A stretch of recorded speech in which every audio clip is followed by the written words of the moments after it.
Coming up on tonight's episode of Twin Portals.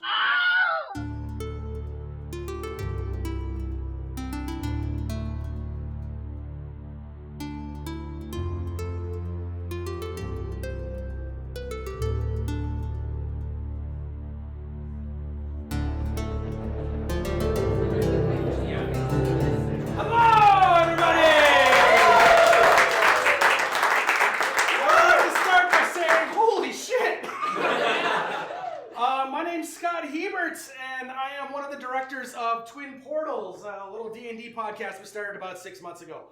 Let me ask, is there anybody who has never seen or played D&D before?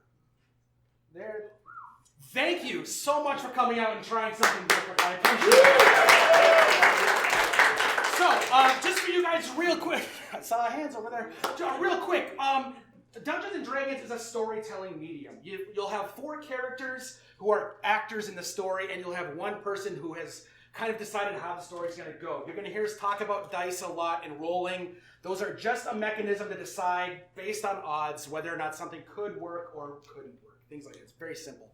And it's all very intuitive after you're around it for a little bit. I don't think you'll be confused at all. So, I guess let me just get a few thanks in. First of all, I want to thank, right there, that gentleman that just sat down, John Brophy. Let's get a round of applause for John.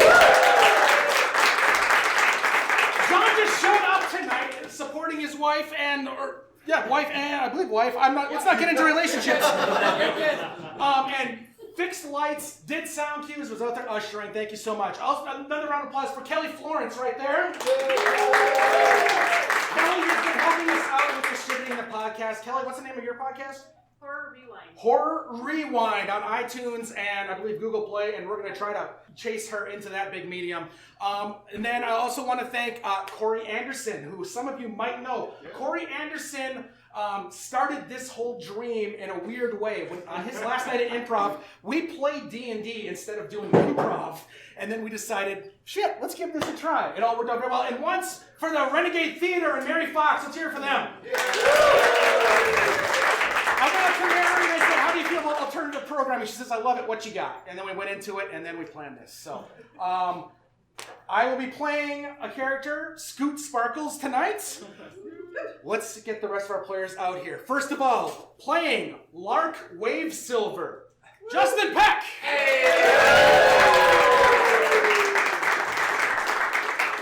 Playing Ilka Growlhund, got that right, Beth Brophy.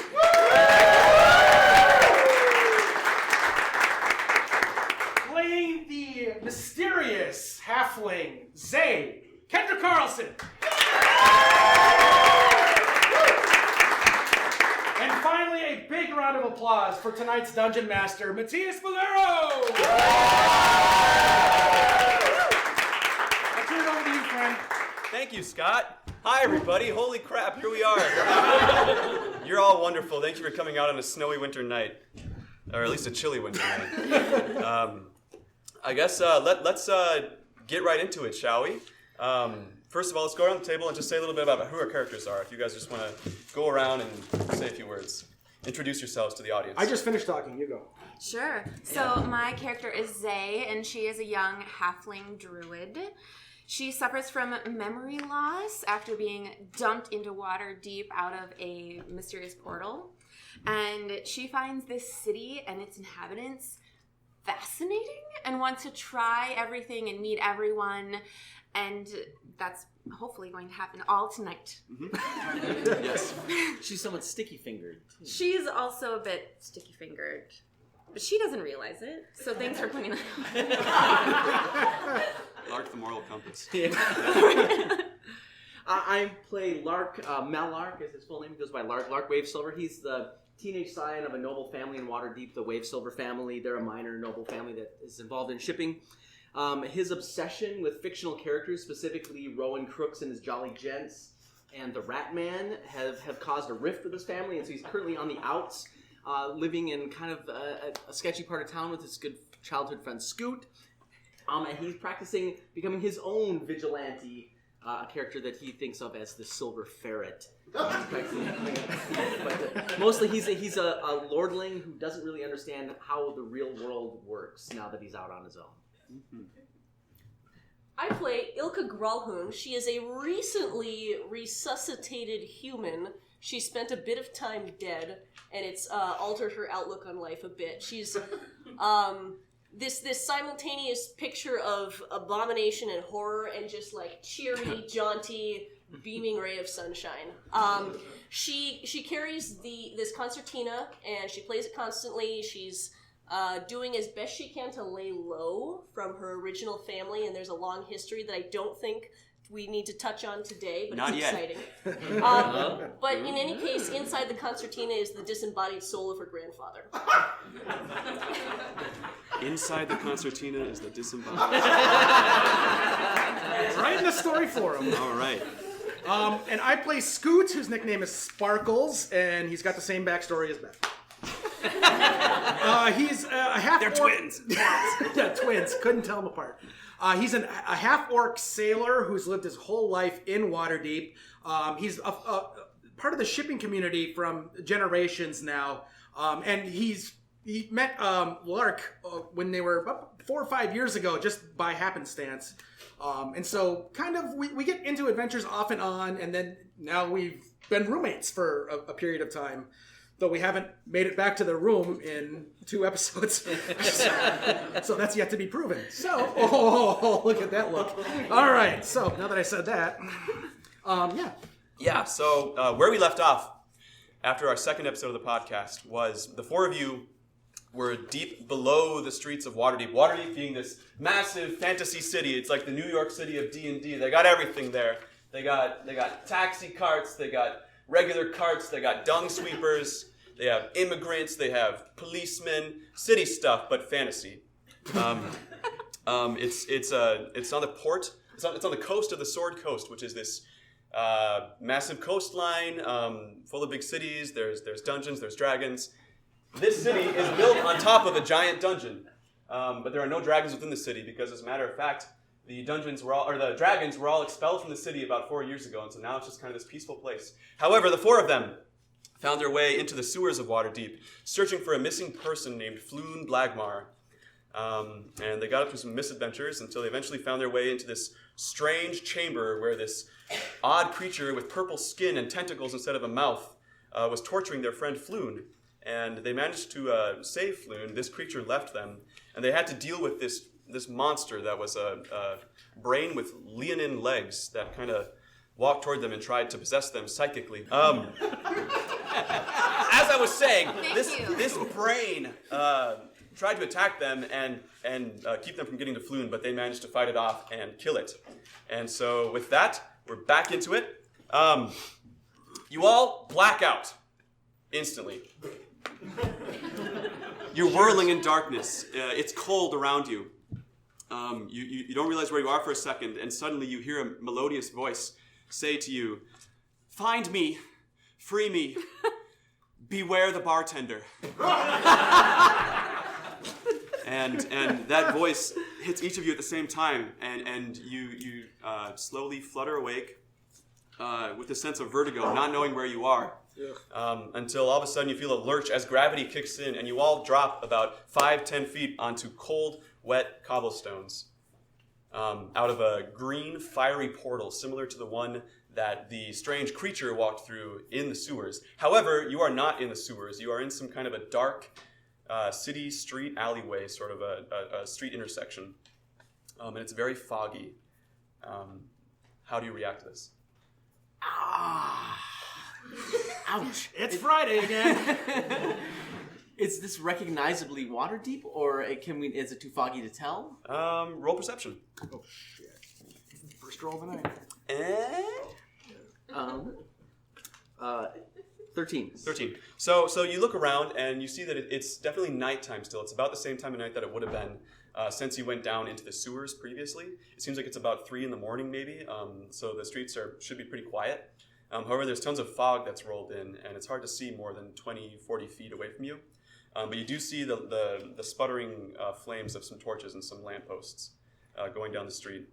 It seems like you're in the dock. You recognize the dinginess and the facades of the buildings are all pretty run down. And you hear the sway and the tide crashing in of water nearby, but you can't really see it from where you are laying on the ground looking up at this portal, which goes and disappears above you. Is Floon with us? Floon is not. It's just the four of you. And you see each other nearby. Okay. Does anybody else remember Floon? Yeah, it's not a dream, Scoot. Is this a dream? Isn't it? Floon wasn't a dream, I don't think. I have a memory of Floon, but also Renair. Is he gone? That's right. Renair's gone too. Renair's It's gone just too. the four of you. Okay. And it's oddly quiet except for the lapping of water. When suddenly you hear it sounds like sort of a group of people coming towards you, talking in low tones, and it's kind of sort of this hubbub, and you can't really tell what they're saying, and they're kind of off obscured in the fog.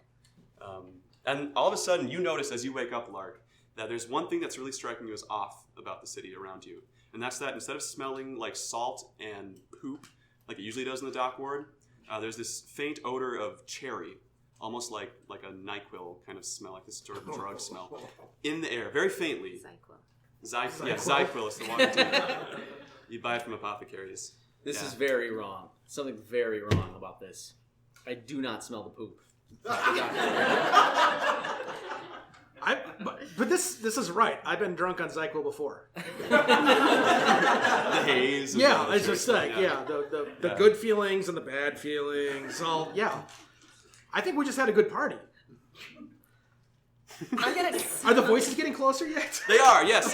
So as you guys are staring at each other nonplussed, you see a group of 8 people, a mixture of humans and half-elves and elves. You can't really tell. It's pretty dark. But they're all kind of shuffling towards you. And you immediately notice that they're all kind of walking in the exact same speed. Just kind of marching. It's almost like a rhythmic march. And they're just kind of talking to each other. You can't really tell what they're saying from the distance. But they don't seem to be paying attention to you. They're just walking right by you. And you realize as they're walking that you're on a pretty wide thoroughfare, similar to the main thoroughfare along the waterfront that you explored before with a manhole on it. Mm-hmm. So this would be, so that the port of Waterdeep is kind of half moon shaped, and there's this main street that kind of runs along the edge of the docks. And that's presumably where you are with the water being so close to you.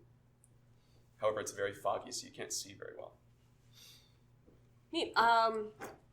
So I would like to check my person to see if there is a scrap of skin with purple tattoos on it hanging from my belt, the one souvenir that I kept from our last adventure, to indicate if it happened or not. There is. It's still there. Oh. It's starting to smell. It's 3 hours. He's not going to rot that bad. So I'm going to hold up the skin and Is it indicate 3 to hours? everyone. We don't know. Oh, Oh, it smells.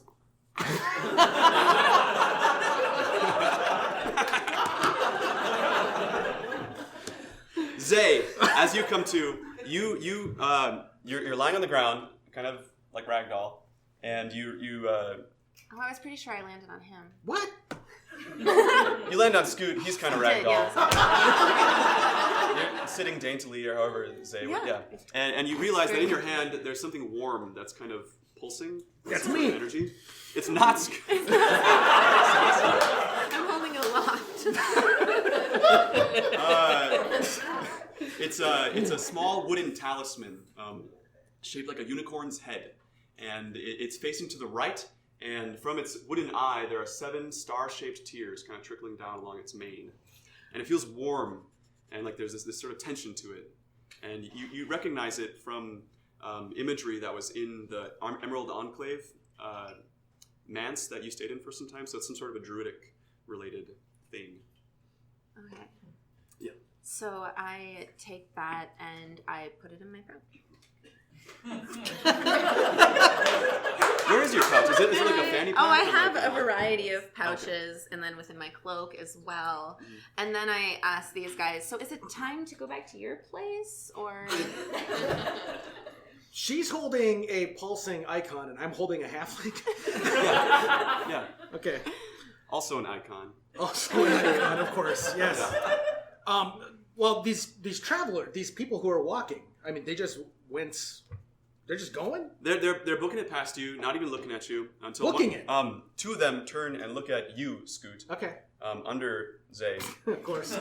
and they're like, at the same time, both of them say, "Hello, lovely weather, isn't it?" Oh, I don't like this. This is creepy.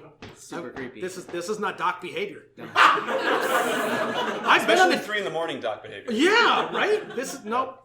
And you hear them talking to each other as they go. Yes, what a beautiful day. Yes, what a beautiful day. Yes. None of that And is they disappear right. into the fog. It's not beautiful. It's not day. Now you believe me, right? I do. First no poop, now this. Yeah. We smell like ZyQuil. Yeah. And these guys are real happy. They drank the ZyQuil. This is a cautionary tale about drug use. Is it still a drug if it's over the counter? So. Should we follow him? Yes, I think we should follow him. Okay. It's more interesting than going home. So because my pouch is getting very, very warm, I'm going to pull the talisman back out again. Sure. And just kind of start messing around with it as I follow behind these guys. Messing around with it, like shaking it, listening to it, Okay. caressing the 7 stars. Okay, so Ilka, you go with them too? Yeah, I'd like to use a cantrip and get some dancing lights up here so we can see more of what is going on in this exciting ZyQuil adventure. Great, so it's the same blue-green flame that you used in the past? Or? Yep, and I would like 1 per person, so just 4 total lights, 1 per person. I have dark vision. You're blowing my awesome stealth. Scoot doesn't get one. So the 3 of you stand out in the fog. Scoot, however, is very stealthy. And as you get up and start to walk down the street along the waterfront, you see in the skies, like totally obscured by the fog, but because it's light, you can still see it, other green portals, similar to the one that you fell out of, kind of whoosh, like appearing and disappearing around the city. At least 6 or 7 more of them, within like a mile radius of you, as you walk. Are things falling out? Or You are they can't just- see it. It's fog, so all you see okay. is the light, like kind of like dimly through the fog. Oh, so it just looks like 4th of July.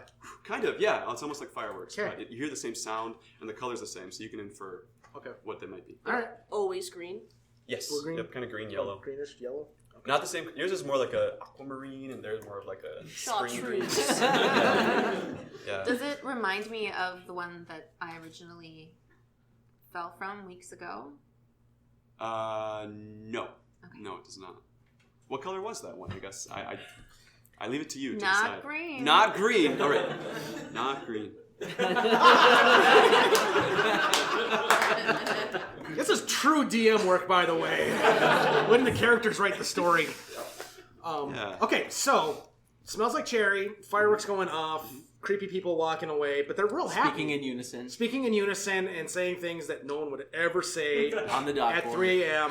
Yes, in and the as you docks. walk, you see a couple more crowd. There's like way more people than you would expect for 3 or 4 in the morning on the dock board. Just like wandering around the streets. There's some dwarves and they're all different races, and they're all kind of wearing the same sort of outfit. It's like this kind of gray, mottled, patchy, like sort of poor person's clothing. There's no like nobility. There's no city watch, and they're all just kind of like pushing by each other. And as they pass by each other in the groups, as you walk through them, they say to each other, "Lovely day, lovely weather.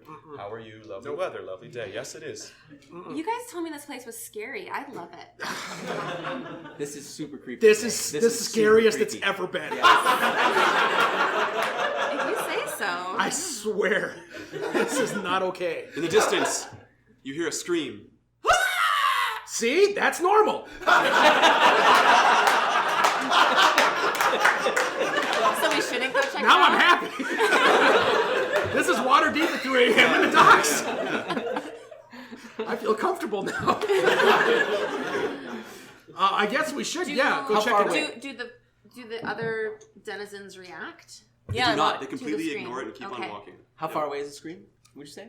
Hard to say with the fog and the water, but within maybe like a few hundred yards. That's a couple blocks. We can go a couple Yeah, blocks. let's go check it out. Yeah. Let's go.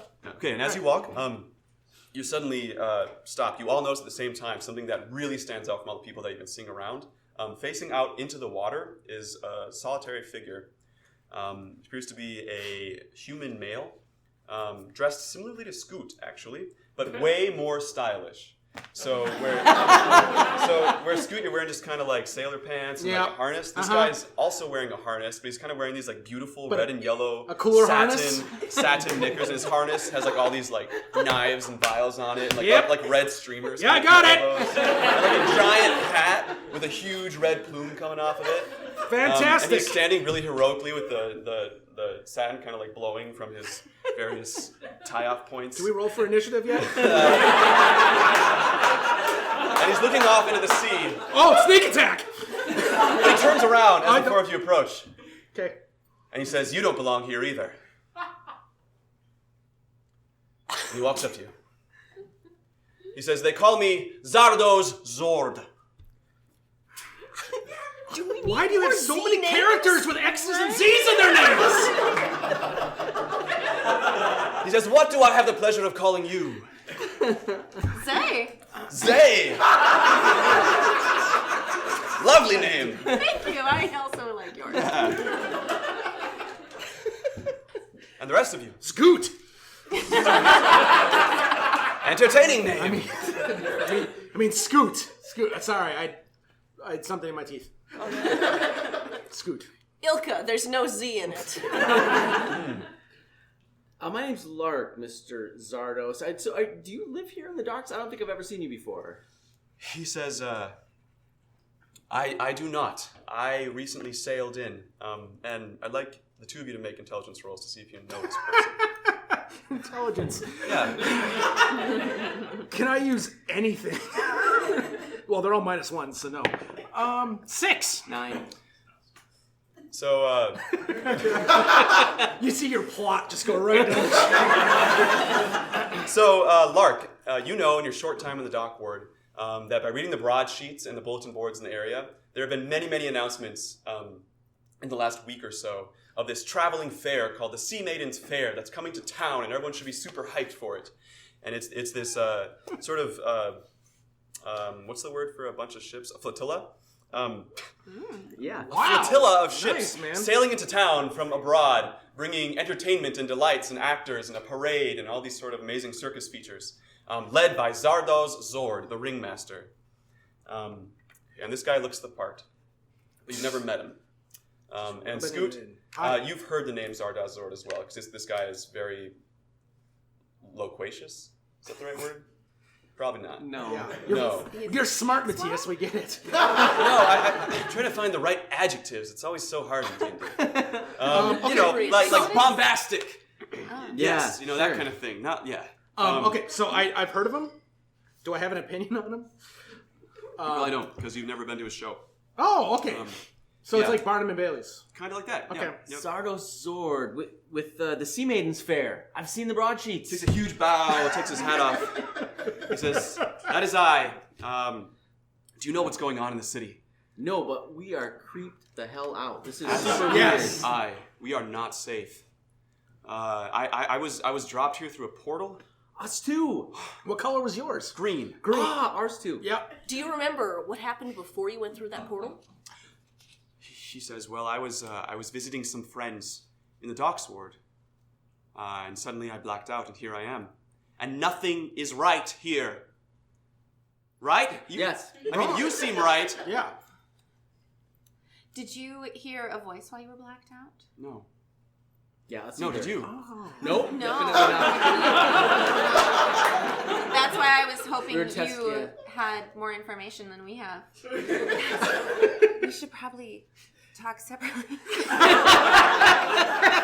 says, "Well, here's what I know. I have 3 ships waiting for me in the harbor right now. This fog, I don't like it. It wasn't supposed to be here tonight. It's not supposed to be here now. All the people here are acting strange. I think something's going on, and I don't know what to believe anymore, so I need to get back to my ship. You're welcome to join me. I'm sure it's safer than being on the docks." That sounds like a good idea. Although we did just hear a scream that we were about to go check out. Did you hear that scream? I did. Yeah. That's why I want to leave. That's why we want to go to it. You so sort of the heroic type, or what? You just get off on that kind of thing? Just not that bright. I don't know. I don't know if you saw my roll. I like you already, Scoot. Well, Yeah, I can be talked into then he going. freezes. He says, "Shh."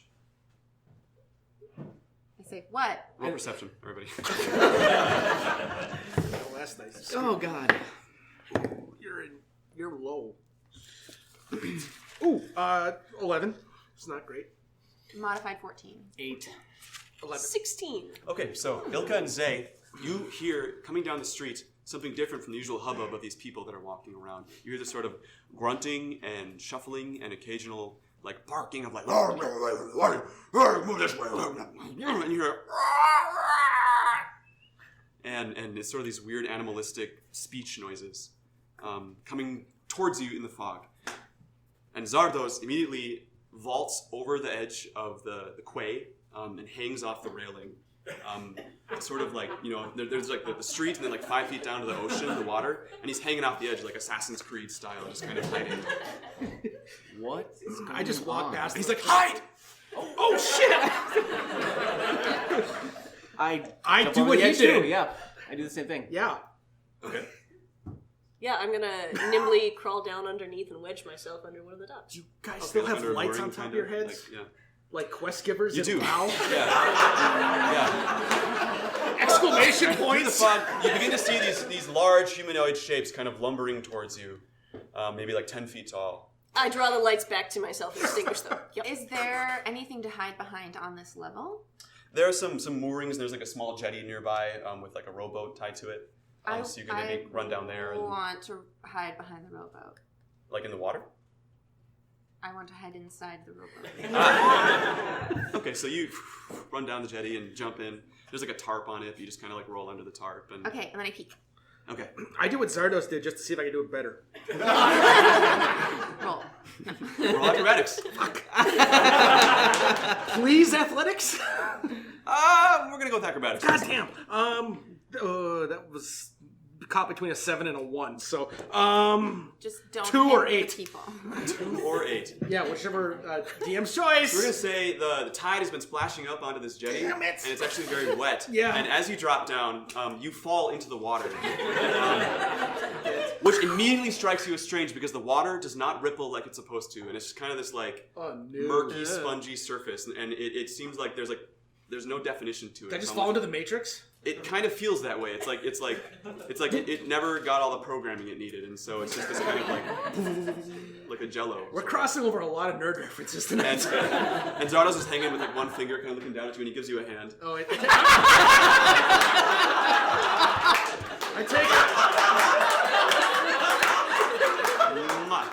I take it and I say, thank you, Morpheus. Says, I don't know what that nickname means, but I like it. Yes. Morpheus. It rolls off the tongue. All right. Just writing this shit up. And coming down the street past you, you see a small roving band of what looks like kenku, like the ones you encountered in the warehouse, accompanied by at least 5 or 6 large, hairy creatures, which, Lark, as the fantasy encyclopedia you would know, are bugbears. Oh god. And they do not belong in Waterdeep. I mean, they're welcome in Waterdeep. Like, I don't want to be like weird like that, but like, yeah, they have a track record of wrecking shit, and so they're usually kept outside of the city. How many bugbears? How many kenku? At least 5 bugbears and at least 7 kenku. And are they marching like lockstep like the people were, or it doesn't seem like they're locked in unison? It seems like they're looking for something. Like they're checking down alleys and opening doors. And actually, a crowd of the people walking down the street moves past them as this band of monstrous people is walking down the street. And one of the bugbears grabs one of the humans that's of this like gang of normal looking things and just runs it through. And the human goes, "Bleh!" Makes a Wilhelm scream. That was a Wilhelm scream. And just slumps over. And the other 7 don't even react. And one of the kenku stabs one of the humans just like for fun. Like they're not even, it's just kind of like, "Blah! All right, here we go. This is kind of enjoyable." And the human makes a Wilhelm scream again. "Blah!" And falls down. And the 2 bodies just kind of lay there, and the 6 humans keep walking. Oh god. One of them So says, are we all "Lovely kind of weather, like isn't it?" peeking up over the edge of the Yes, thing, so and you all everybody can Do I can have see any? us? Do I have any chance of saying this after Zardos saved my ass? You would hear it. You'd hear the screams. And you would see the end of it. Yeah, the tail end of it. My question is: are any of the kenku wearing a pink hat? No. Oh, damn it. These Okay. are- Good. Yeah. All right. Yep. These are different kenku. Gotcha. Bugbears. What do your human eyes see? I don't know what that is. I know what two of those things are. I know what a bug is and what a bear is. So you still can't see? No, I'm being helped. Just shh. Oh, sorry. And they disappear into the fog down the direction you guys came from. Okay. Okay, I'm gonna slowly creep out of the rowboat and make my way back to the edge of the quay. Okay. Yeah. You're on the quay way. Does Zardos throw me up? He does, and as he throws you up, he looks at you and he sees your necklace, your pendant, Yeah. your dolphin-shaped agate pendant. Yep. And he kind of smiles and gets this sort of wistful look, and he says, "Ah, a fellow supporter of Seychelles. Yes. It's my pleasure again, Scoot. Oh, yes. Hi. You're welcome on my ship anytime." Excellent. Thank you. Yes. Let's go. Let's go. Yeah. And let's not talk about what happened ever. What happened? And Scoot isn't wet, weirdly enough. Like you're just. Do I feel it? But is there like any residue, like ectoplasm? No. Nothing. No. It's just okay. Yeah. Neat. Just kind of crawl out of it. That was easy then. Yeah. He could have just let me go. I would have been fine. Did you see That's the? not water. I wouldn't drown. Did you guys see the kenku? Yeah. Yeah. What were those creatures with them? Bugbears. Tell me more. What would I say about bugbears? They're known for being kind of marauding creatures that don't have much respect for societal norms. They have a very tribal structure where they it's like a seniority basis. You know, they're sort of like they're big into gangs and into just kind of like the strongest are on top. You know, and that's sort of the mentality. They don't think very much. Did they seem to be following the kenku? No, they're all kind of in a group together. There's sort of this mutual respect. Are they creatures? Are they sentient? They're sentient, yeah. They're sentient. They just kind of have they don't have any respect for societal laws or norms. They do their own thing. And they're often found in cahoots with bandits or with, like outside the law. They're used as mercenaries because they're very strong and they're very crafty when it comes to like guerrilla warfare. So the screams that we just heard, did it sound similar to the scream we had heard prior? That's a good question. No, that one was different. Oh. So that was like this long scream in the distance. Did it end like that? Like it might sound like somebody falling out of a green portal for a long distance, maybe? Possibly. Yeah, it's hard to say. Okay. Yeah, I think we should hop on Zardos' ship. What? Sail away.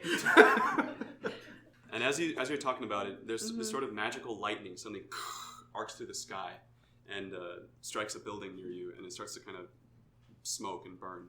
And these sort of currents of energy kind of start to fizzle through the air. These sort of blue streaks of magical current. Not like a lot, but just like once every 15, 20 seconds. Yeah. It's very beautiful. But also very disconcerting. It's almost like electricity in the air. But above us? Above you and kind of at eye level too, it's sort of arcing down from the sky and then kind of spreading along the streets. Every so often, very faintly. It seems kind of like this unstable magic. Lark, let's go look at it. Yeah, that sounds like a great idea. What is Zardos saying about, Zardos is walking to the rowboat and throwing off the tarp, and he's like, "I'm going to find my people. I'm worried about them." Oh, do we go Zardos? Should we check out the scream?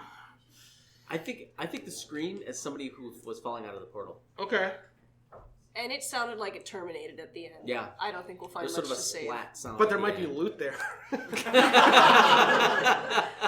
Who can run fastest? Oh, let's go to the rowboat. I would, yes. As a sailor, I would be, safe on the water. So. But this... Safe on this water? This Matrix Jello, I don't know what it is. It don't smells either. like cherries to me. Matrix Jello. That's the name of my band. You don't even need a spoon. Don't write that down, Matthias. Stop circling it. Your ultimate goal is to get Ilka to join your band. I have half an album written from the last one. That's so. right. Yeah, we were doing just tracks. So we're just gonna roll with Zardos, right? Yeah, I think Zardos. so. He says it's like a 5-minute trip. I just want let's- to check on them. Yeah, Let's do it. Yeah. It's We'll definitely join safer us. than the So- streets with these people hanging out. Yeah. Zardos, what makes you think did your entire ship come through a portal? What makes you think it's here? No, I keep them moored in the middle of the harbor, and then we sail out here on smaller ships to perform our shows. And with all this fog and these portals and this strangeness going on, I want to make sure my crew is safe. I came here to shore with some of my men, and I don't see them here now, so I'm worried that something might have happened. But either way, we should be safe there. Okay. I'll take it. Yeah, that makes sense to me. Yeah. I have a home under the splintered stair, and I haven't seen it in about It's been a while. 3 days. So yeah, let's go to a ship. Okay. Will we all comfortably fit in one rowboat? Yes. Off we go. What do you It's think, like a Zay? long boat. I'll help row. Come on, Zay. It's going to be fun. He tosses you an oar. Yeah. I take it. I like fun. Okay, cool. Yeah. So it's a very short trip. There's actually, you can see the lights of the ships out in the harbor from the dock. And so it takes you maybe 5-10 minutes to row your way out there. The current, the water is very, very still. It's very easy to get traction. There's no tide pushing you back. So you make it to the ship very quickly, and you see that Zord is immediately very concerned. He's like, "Hello!" And you hear this kind of faint singing coming from the ship, sort of. Do I know this song? You don't. Do I know this song? Potentially. Roll intelligence. What the? I'm a sailor. Bard.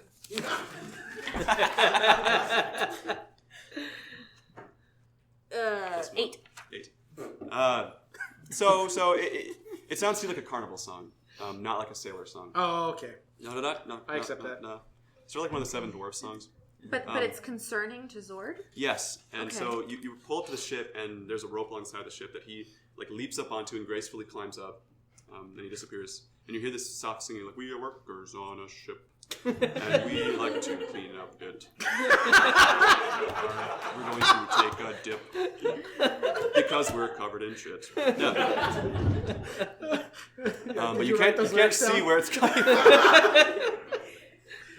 But we can't. But can Definitely we? had that pre-written, by the way. That was 100%. Yeah. Did we? But can we? Do we have an idea that it's coming from that?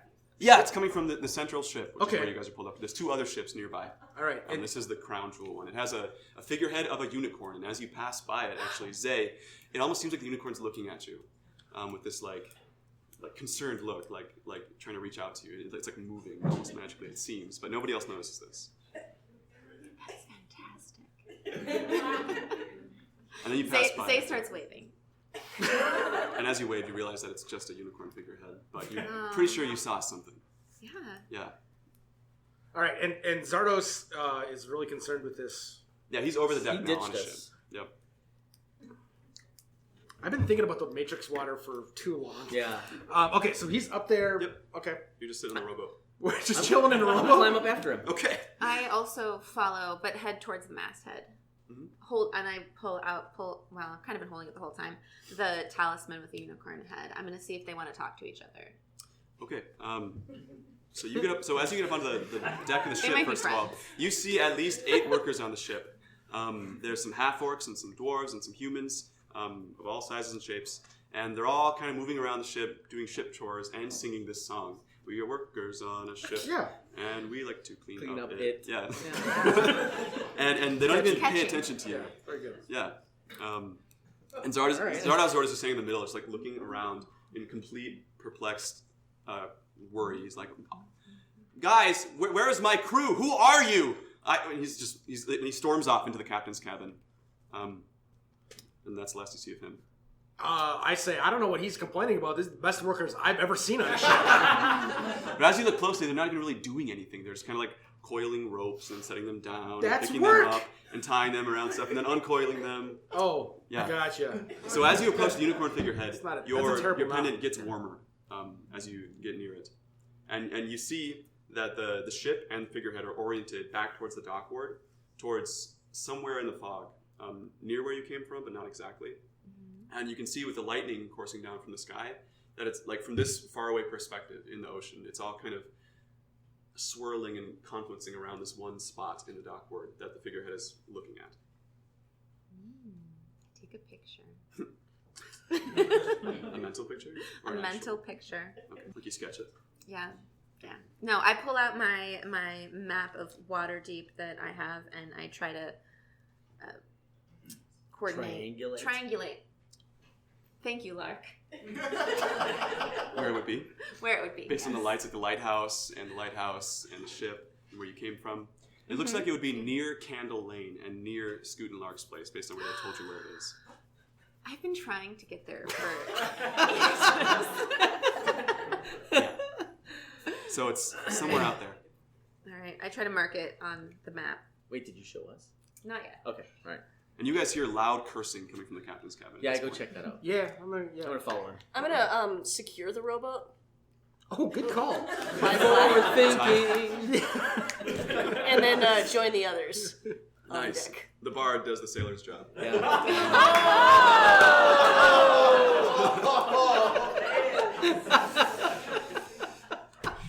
I know who edits this shit. So you get inside and you see Zord standing at his desk, holding a bottle of wine and just like throwing it around the cabin, like getting wine everywhere. He's fuming. He's like, "What is this? This is supposed to be elven wine, and it tastes like shit." And he's like, "Try it." I try it. It tastes foul and bitter. It's not even wine. Yeah, it's like sewer water. It tastes So like. at this point, I've caught up and I see that they're drinking, and I'm Well, like, they're I both want to spitting try out wine. it. Yeah. I hand it to Zay. Yeah. Try it. It's great. This tastes, you sailors are weird folk. Apparently, I'm not the sailor anymore. The bar is. I trust their judgment as they're spewing it out of their mouths that I don't actually need to taste it to know it's awful. Yeah. Right. I'm not that smart. I taste it. You actually kind of like it, Scoot. Yeah, Like, I'm it's not okay the with worst this. thing I don't know what tried. you guys are complaining about. Yeah, it's pretty standard sailor grog kind of Yeah, taste for you. this is great. Yeah. So Do you have any more? Zord's like, yeah, here. He takes out a whole chest and he's like, have your fill. I will add that to my loot list.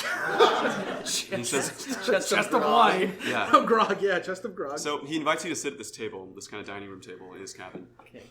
And he asks you, so now that we're safe, something is obviously going on in the city. What were you doing before you fell through the portal? We killed a brain? A wolf brain? With little feet. 4 of them. Yeah, we killed a wolf brain. You killed an intellect devourer? No. I killed a wolf brain. I split it in half, and then we looked at it. I think. First of all, I saw ventricles. that is amazing. Yeah. Those things are dangerous. I've seen them. It was dangerous. Yeah. It was terrible. Kill you in an instant. Not me. Tried. Not this Wow, guy. my hat off to you again. Yay. I'm glad we're all here together. I'm glad I found you. Yeah. Would you like some grog? Wait. No. We found you. Did you though? Didn't we? He says, moving on. Moving on. Neither here nor there. That's not here nor there. Let's not quibble. Right. He starts rummaging through his pack, and he through his desk, like the drawers and cabinets behind his desk, and he pulls out this small crate and he opens it, and inside is this small figurine. It's like a little 4-foot tall person made of wood and metal. Yeah, it's about Zay's size. But it's got like a wooden beard. It kind of looks like Don Quixote. It's got like a little wooden hat, and it's got a rapier and a dagger on its hip. And he like pushes a little lever inside the chest cavity of it. He like flips it open, does a thing, closes it, and it kind of shudders, and then fizzles out. And he swears under his breath, and he's like, "Not even you're working. Damn it, Nim." And he kind of shakes the thing. And he's like, "All right, we need to do something about this. My crew is missing. My equipment's missing. You fought an intellect devourer, so tell me more. You killed it, and then what happened? Then we blacked out. Well. Then you blacked out. Mm-hmm.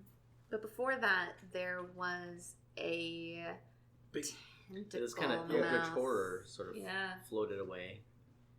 Into a portal. Like a Into a greenish green portal.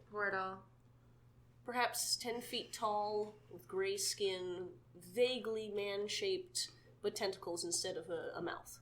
He pauses for a second, and his brows are very furrowed, and he says, "All right. Well, that's good to know. Take this with a grain of salt, but in my experience, this sort of situation only happens when your brain is under the influence of something. And what you encountered, wherever you were, was a mind flare. Now, they're known for performing psychic experiments. messing with your brain. They eat brains, and they feed off of psychic energy. So you sure this thing didn't touch you or affect you in any way? I was fine. I know you were, sweet. No, it didn't touch us. It floated away through a portal. Yeah, it looked at me, it's like, and then left. So you blacked out after you killed the brain. So we blacked out after we killed the brain. Yeah. Maybe there was some sort of latent energy Oh, no. within the brain. That But you released. didn't kill a brain and you're here. No. Or did you? No, I didn't. Okay. I was up on the streets. Where were you when you killed this brain? Deep in the sewers. We were in the sewers, yeah. Beyond the fish and chips place. Fish and chips. Yeah. So, a landmark. Terrible fish and chips. Spouting fish. The spouting spouting The spouting fish, Yeah, that's yeah. right. I Yeah. love their fish and chips. You got me the fish and chips. Yeah. Okay. It's just past the spouting fish. As well. As it so happens, I was near the spouting fish, so maybe there was a radius of some kind. Oh. Yep. Sorry about that, Zardoz. When we killed the brain, we chopped it with an axe? Scoot, in fact, chopped it with an axe. Of course you did, Scoot. Yeah, that's me. God damn. Would that, My man. You're welcome. That's sailor's work. would Sure that be is. considered touching the brain? You know, I would consider that touching the brain Damn in it. a way. Very forcefully. And then all of a sudden, It's aggressive love. he is what grabs he takes his hat off, sets it down, and grabs his head, and he freezes, and he realizes, I need to get back to the shore. I'm sorry, I have friends up there that are unsafe. I was with some friends, and they must have fallen through a portal somewhere too. Yeah. I need to go now. Before you go, can you tell us? So if you're familiar with this sort of situation resulting because of a mind flare or whatever, how does one get out of that psychic experiment? He says, as it so happens, I've had to deal with a mind flare in the past. I know I may not seem the type, but I have. And I believe you, Mr. Zardoz. thank you. You would. Hi. There's Lark's expression. He says, That's the whole thing for me. If we're in some sort of a psychic realm, or if we're under some sort of illusion right now, then it's probably being powered by something. So maybe when you slew the intellect devourer, it connected you, or it released some sort of a connection that bonded you to this psychic dimension that we're in. This obviously isn't Waterdeep. Sure. Yeah. It must be powered by something, some sort of a powerful creature or some sort of a powerful engine is what's keeping this world together. And then he looks out the window, and you see the lightning is coursing around outside more frequently than it was when you were on your way to the ship. And he says, and I don't know how long it's going to last, to be honest. I need to find my friends. How do we find the thing that we should destroy? Like, would there be some way to identify the location of that? I have a map. Oh, that's Can not you show gonna... us? Why would he know? He says, I don't know, but I would say search for sources of powerful magic, any sort of magical symbols. If you look out the window, maybe follow the lightning. I don't know. I have to go to where my friends were. Oh, that's a good I idea. pull out the map and place it in front of everyone. Yeah, I'm not going to be good at That's this. Waterdeep. That's not helpful, Zay. And as you do Look. that in front of everyone, I already marked it. Oh, what? you're... There's a confluence of lightning right around in this area. It looks beautiful. I think we should go look at it closer. And as she says that, her unicorn pendant falls out and starts swinging directly towards that spot on the map. And it's like glittering with light almost. There's like only a torch in this cabin, but it's like shining with light kind of all around. And Zord just kind of looks at it and looks at Zay and kind of cocks his head and nods like, you know what to do. And then he books it out the door. And says, I'm taking the rowboat! No! Are you coming? Was that a good knot? Did you tie a good knot? He's like, who the hell tied this goddamn knot? Scoot! Yeah, I did.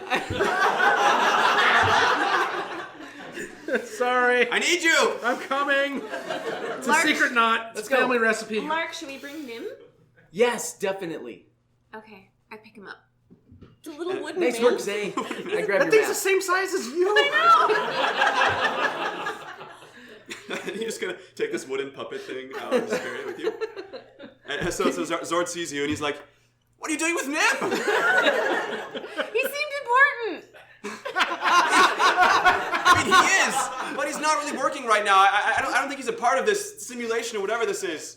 And as you bring him out into the light, the lightning's coursing around. You see that the wood is kind of faded, and actually as you look around the deck, you see that the ship, the wood, kind of as you get away from the dock area, the port, the wood of the ship kind of fades in color from like actual wood hues to sort of gray, and Nim shares the same gray color, like he's not fully featured, kind of like the water down below.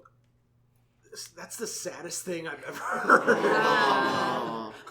Let's fix this. Now I really care. I get rid of my chest of grog, and now I mean business. So you're still carrying him? No, I lay him down gently, and I say, "We will save you." We'll save you, Nim. And he shudders to life. And you hear this mechanical voice kind of cuss. Thank you. It's like if the Tin Man died in Wizard of Oz. And this sort of electrical current kind of just... Oh, God. And the cogs and shudder to a stop inside of him. Can we row faster now? Yeah. For Nim! For Nim! I jump into the rowboat. It's still tight. Oh. Ilka, can you help us? Does anybody have a knife? Yeah, I cut it. Swink. He's like, thank you. There's one loop. One loop. It's a square knot. Drop out the loop in the back. All right. He's like, It's fine. He's like, I'm sure you understand. I'm a showman, not a sailor. and as you row back towards the city, the sound of the singing people on the deck of the ship kind of fades into the distance and sort of starts to get slower and more eerie as it kind of echoes across the fog of the bay. And as you make your way back towards the city, you see that this lightning and this magical current and this fog is also kind of swirling around. The wind is picking up and it's getting colder. And it's all kind of swirling around this one point on the dock. And you see like humanoid figures kind of moving around down below it on the streets. But it's very foggy, so you can't really tell details from where you are in the middle of the bay. And is this the same place I have marked on my map? Yes, Okay. the same place the figurehead was pointing towards. Wait a minute. It's out on the dock? It's out in the city again. So you're sailing back from the ships to the city, to a different place than where you left. Zorda's kind of taking you off near that point, but a little bit to the east. Solid. He's not going straight towards it. Scoot, that looks like our place. Looks like the lightning's headed straight down to It's been so long, I don't even know where I live anymore. That's it. You sure? Pretty close. Let's anyway. go. Yeah. Let's head back. Okay, so you make it to the dock. You hear a commotion coming from that place, and you hear the swirling and kind of cracking of material. But where you touch down, it's relatively quiet. And Zord gets up and he's like, I have to go. Do you need anything? Can I help you? Where are you going to go? We're headed towards the swirling lightning thing. The center of the storm. What are you looking for? What are you? You're going to die. You said if you go in there. we have to destroy the power to get out of the psychic experiment. I thought that was what you were suggesting. Well, I mean, if you feel like you can handle that, then tell you what. Scoot did chop a brain. He's like, I admire your pluck. Take this. And he pulls from his pocket a small bag. It's a brown, it looks like a little burlap satchel with a bright red sash that matches his clothing. He says, if you find whatever's powering this, and he gestures wildly all around you, but not too wildly. He says, maybe throw it in here. This is a bag of holding. Oh. It'll put it in a separate dimension, which should cut it off from whatever is generating this. Keep the bag of holding away from Zay. And he holds it out to you, Zay. No! Oh, God! That's not good! I reach forward and intercept and take the bag. Yoink! Unless you want to do something about it. No, she's taller than I am. It'll be filled with rocks and ponies. Everything. Yeah, and it's open. And you look inside and you see like what looks like a small cave in there. Like it's quite spacious inside this small bag. It's maybe at least like 3 meters by 3 meters. Don't tell her in the any of metric that. system, In the metric system. which we use in Waterdeep. Nicely done. Yeah. So I was just like, Godspeed. I hope I see you on the other side. Thank you, Mr. Zardoz. Good luck with your circus. Thank you. Come visit sometime. I definitely will. It'll- We have you to. will We have never to forget meet the show. Nim. Right. Yeah. Nim will be better, I hope. Please. Okay, so Okay, we need it. I Goodbye, be take out careful. the pendant and use it like a dowsing rod. Nice. Okay. Yeah, and it's swinging down the street towards this Okay. swirling nexus of light. So we don't really need it. No.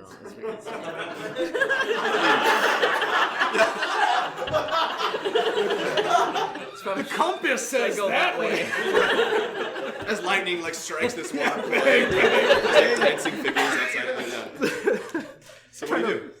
And you see the people, the generic people of Waterdeep, kind of flocking away from this place. What's the status on screams? Are they still randomly going off? Wilhelm. Or the Wilhelm screams? No, you're not hearing any Wilhelm screams at this point. Yeah, All right, everybody's dead. kind of wrapped up. We I left our allies here. follow, I kind of get in step with Scoot, following behind, trying to obscure my presence as we move along. All right. Keeping an eye out for, an ear out for Kenku. So you make your way in that direction, and as you head in that direction, you notice that the cobblestones below you are slowly changing hue from a plain gray to a sort of a bright mineral blue, like a soda light. Ooh. It's this, and the cobbles of the street eventually are all this bright blue color, and you notice that as you pass by Candle Lane to where the splintered stair would be, instead of the splintered stair, there's this sort of wide archway, and you see that all the magical energy is kind of swirling around this alley that appears within this archway, and it's kind of forking into this alley. And as you get close to it, you actually notice that some of the bugbears from before, presumably the same bugbears, are standing outside. Bugbears, Scoot, those are bugbears. Do we like bugbears? No. Okay. I mean, maybe. I might like bugbears. Not these. Are you you're sure? Pretty sure. Okay. And they're polishing their blades, and they're like, "Are you ready? We're going to find the unicorn." Right? And they're looking at each other, and then they're like, "Let's go. It's in here." And they march into the alley, sort of military style. Are they speaking common? They are actually. Yep. I hide the unicorn. Good choice. In the bag, or in your bag, or Yes, in my bosom. in your bosom. Okay. What do you do? 2 bugbears have walked through ahead of us. Their backs are to us. of them. 4. Yep. Is there anybody else around? So you're just kind of standing watching agape at this portal, this doorway portal, metaphorically, and you see coming down the street what looks like another crew of brigands from the opposite direction. These ones are wearing black leather armor. There's about 12 of them. They're a mixture of humans and dwarves, male, female, all different sizes and shapes, and they also kind of do a similar thing. They're like, "It's got to be in here. Let's go." They're like, "This is Blue Alley. You know the stories. Be on your best guard." And they go in. Roll intelligence, Ilka. 5. 5. Okay, so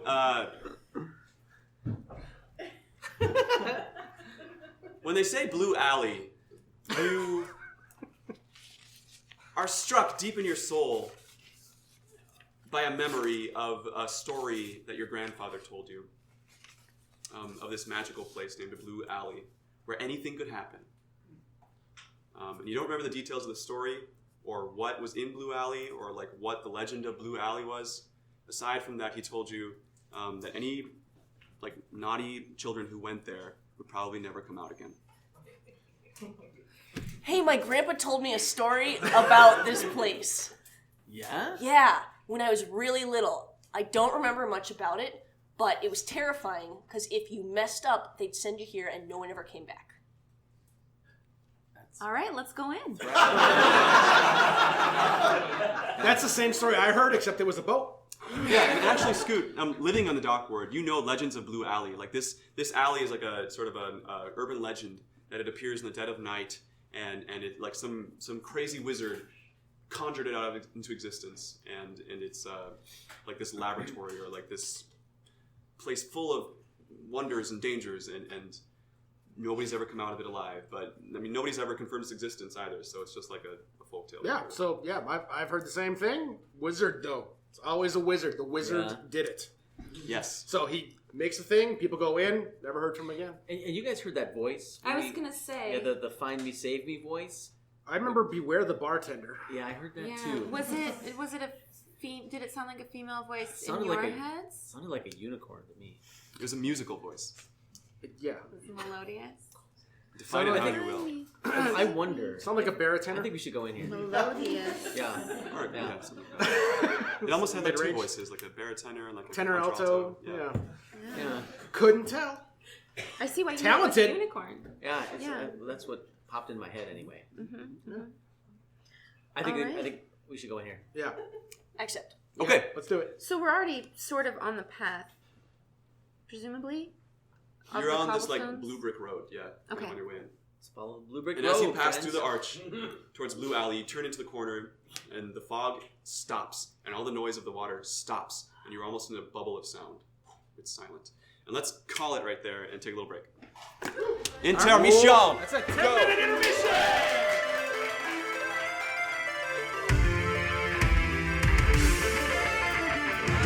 Thanks for sticking around.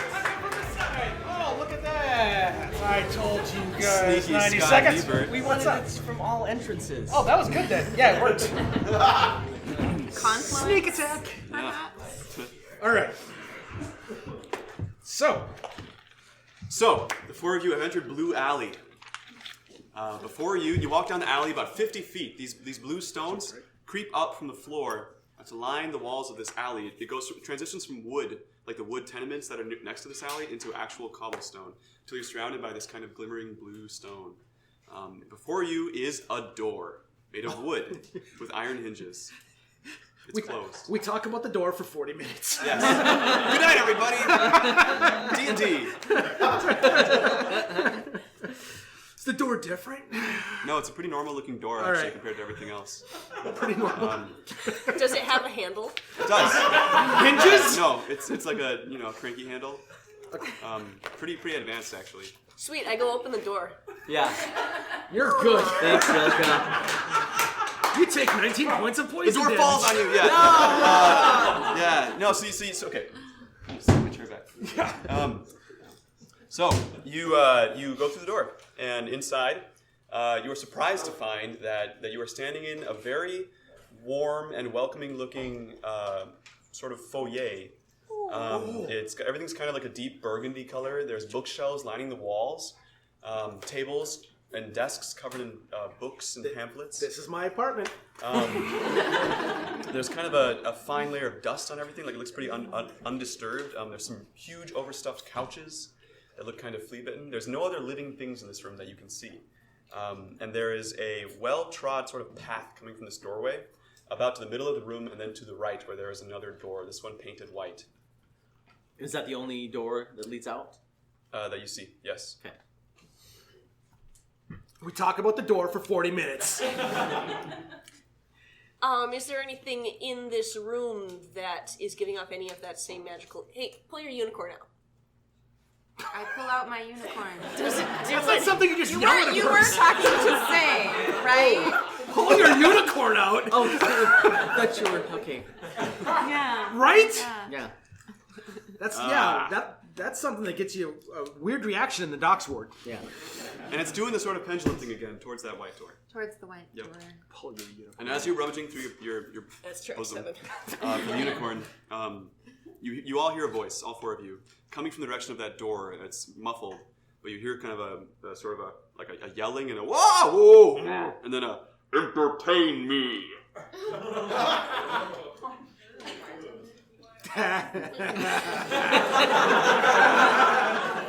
No.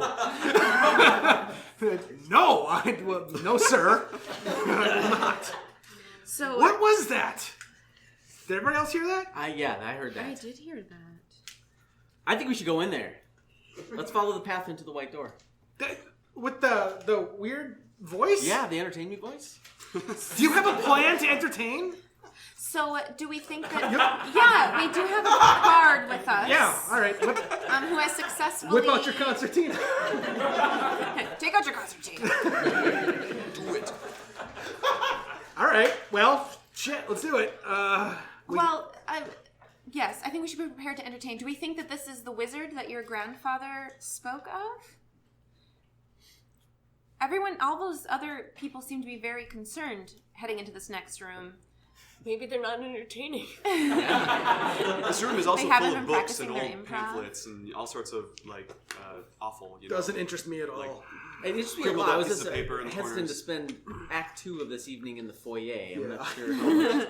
I've got -3 in readings, so no, this isn't gonna. I think I rage against the door. do you like? No. Yeah, No, okay. hold off on the Yes. perhaps. I'm good. Yeah. No. But yeah. Okay. We've looked at this room You have and about 5 minutes now.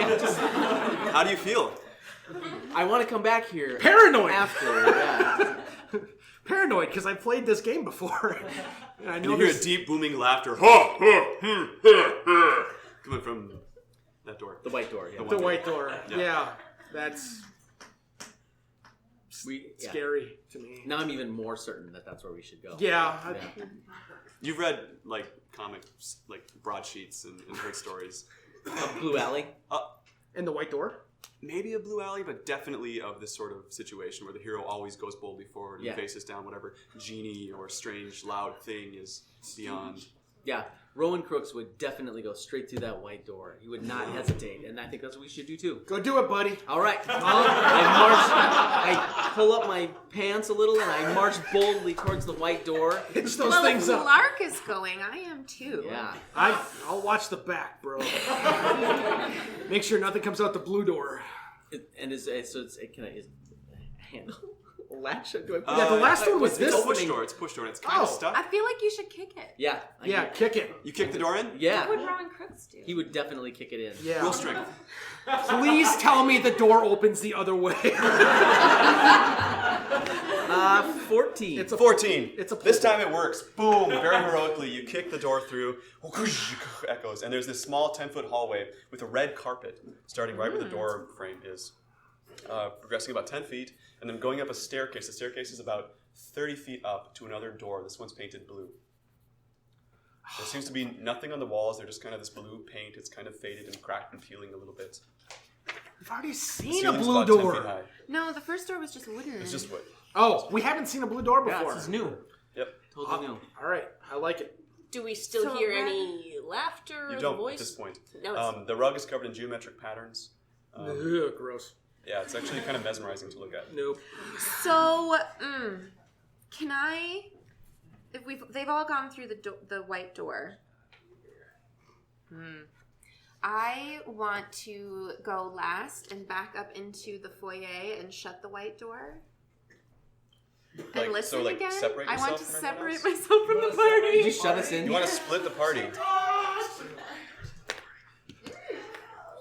I say, hey guys, let's try this again. Everyone follow me back into the foyer. And you go back into the foyer and close the door, and you don't hear anything from the other side. All right, let's see what's on the other side of the white door now. Nothing like hearing from one of your party members, "Hey guys, watch this." I didn't even have a Maybe beer. Zay has some kind of like background in dungeons, and it's like this instinctive thing, like you're, like This there's gotta be feels something like going on. there's got to be something going on, guys. There's a staircase and a door in front of you. Right, but seems what pretty happened chill. to the Yeah. guy who the I feel like vanished. yeah, I feel like and where are all those other people who came before I bet us? you I bet you the the blue door. Yeah. My -1 in science says they're probably up there. Yes. All right, All right. it's not like Motioning behind there's myself. such thing as magic in this world. We should probably move forward. That's Who's leading? Scoot. So the four of you are heading up the stairs. Scoot. Yep, take I'm the standing lead. right behind Yes. Scoot. You Yeah. make it Sort of halfway pushing him a up little. the stairs. Oh fuck. Just kind of marching up. It's no noise, very calm, and all of a sudden, your foot gets stuck behind you, Wait, and who's? then all four of you Oh, thank everybody's. God. Okay. on the carpet on the staircase, and as you try to move your other foot, that one's stuck too. You're completely immobile from the foot down. Roll initiative. All of a sudden, A 3-foot wide mouth appears in front of the blue door at the top of the stairs. It appears to be kind of feminine. It's got lipstick, almost Rocky Horror style. And this door says... The door says... Laughter is the best medicine. Oh, shit. Make me laugh! I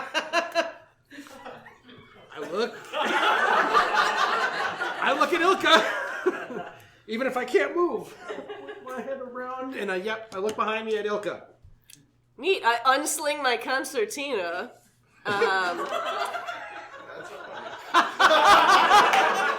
Okay. Elaborately, as I do, because I am a performer. The mouth quirks in one corner. Mm-hmm. Yeah. I test a few notes, kind of teasing the air to see what reaction I get from the mouth. Yes. Some opening chords. The lips are pursed.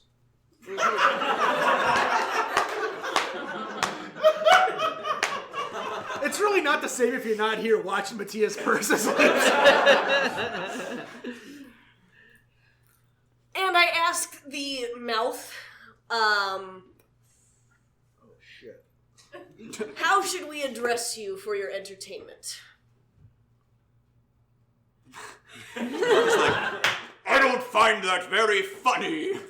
Ho ho ho ho! I want to laugh like that. Ho ho ho! And as it does the example laugh, the ceiling kind of shakes and some large pieces of plaster start to rain down on you. Make an acrobatics check, all four of you. Oh, God, I was gonna do something. Okay. What do you want to do? Before that happens, Scoot makes an unarmed attack on his own testicles.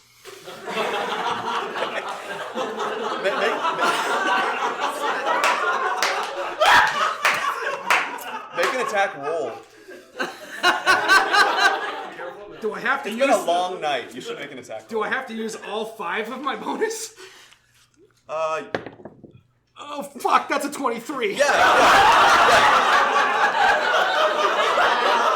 Okay, roll damage. Zay notices what's happening and she's like, oh, is this what we're doing now? And she prepares. All right, unarmed attack will be nice. It's a D4. Oh, thank you. Oh shit! Plus strength. You can couch the blow if you want to not go all out. No, I have to do all of it.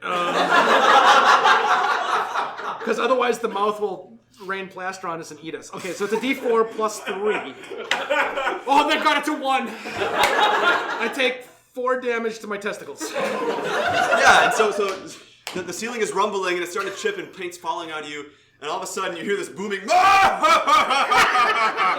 and Scoot is doubled over in front of all of you, and the stickiness evaporates, and Scoot, you kind of roll down the stairs holding yourself as you do 1/3 of your life in damage to your testicles.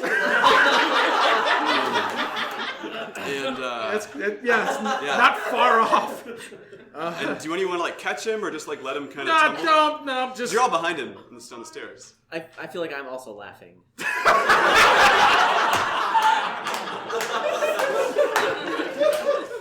Okay. I'm writing a new song. This is Love Tap My Junk.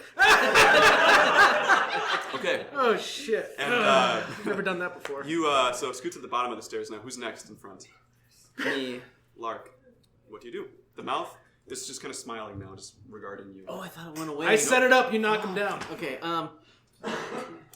I got the worst thesaurus the other day. Not only was it terrible, it was terrible.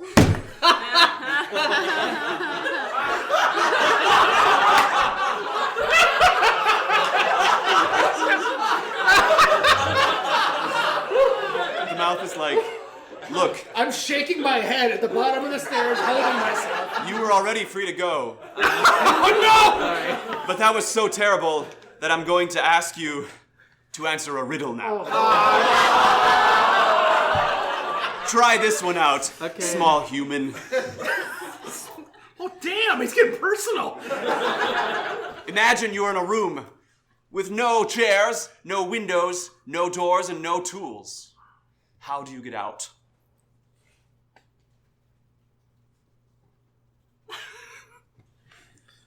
You may ask your friends. I would like to phone a friend. Phone a friend. Did you guys hear that riddle? No! No, can you say it again? Yeah, imagine that you're in a room with no chairs, and no tables and no windows. No doors. And no doors. Thanks, Scoot. Welcome. Chairs, windows, doors, or tools? Chairs, windows, doors, or tools. How do you get out? So is it not actually a room? You're in a room. No chairs. Door. Wait, I already forgot it again. No chairs, no windows, no doors, no tools. Thank you. You guys are terrible at this. Is there? Chairs, windows, doors. Wait, could you? No chairs. Doors. I'm going to count to 10. I'm gonna take the stairs down. Just punch yourself in the nuts.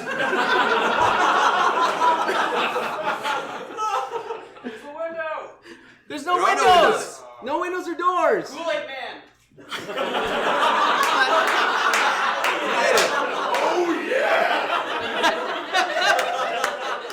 voice is like, out of time! I'm sorry, but the answer is, of course, stop imagining! Imagine you're. And as he says that, there's this loud clap. And suddenly, the four of you are not in the same place anymore. Wait! You're in a theater that's dark, and you're in different bodies, and you're sitting at a table. And you look at these four people around you that you don't recognize. And there seems to be an audience watching you.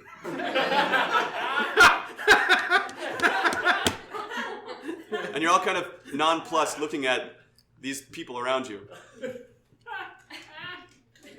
Holy shit! It's getting realer. I take the blue pill. Make wisdom saves, all of you. God! I took one of the junk for you guys. Wisdom save. 3.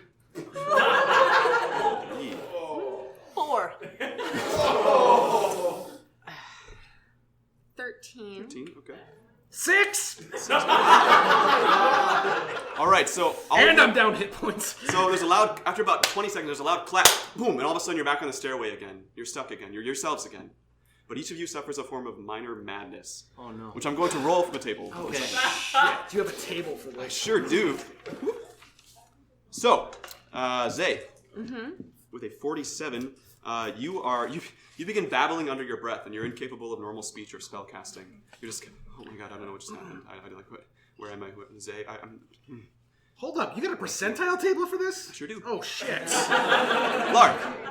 Lark, you retreat into your own mind, and you can still speak, but you are like rigor mortis paralyzed.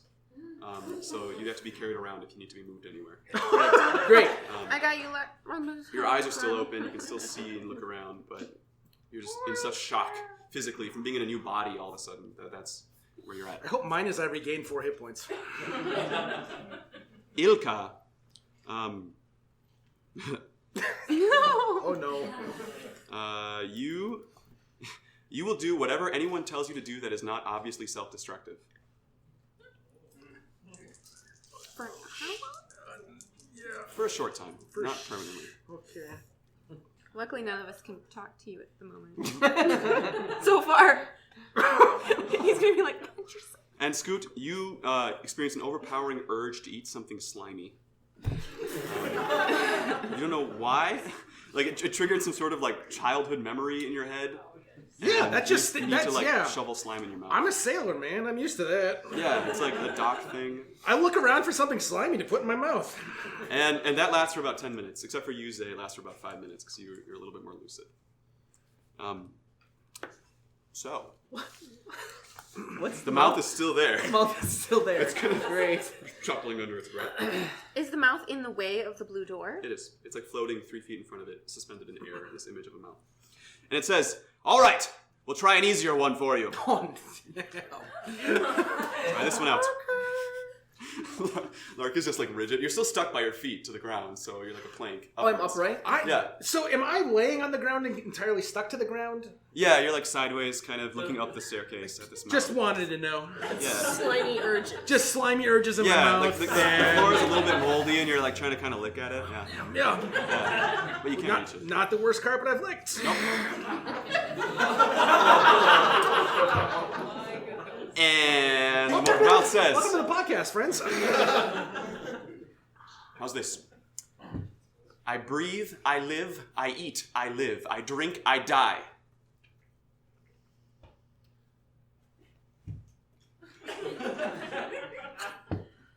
Fire! That's correct! Wonderful job! Poof. And you're all freed from the stickiness.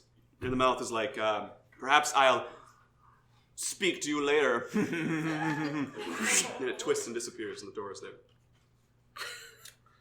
Lark, you kind of like tip over. Yeah.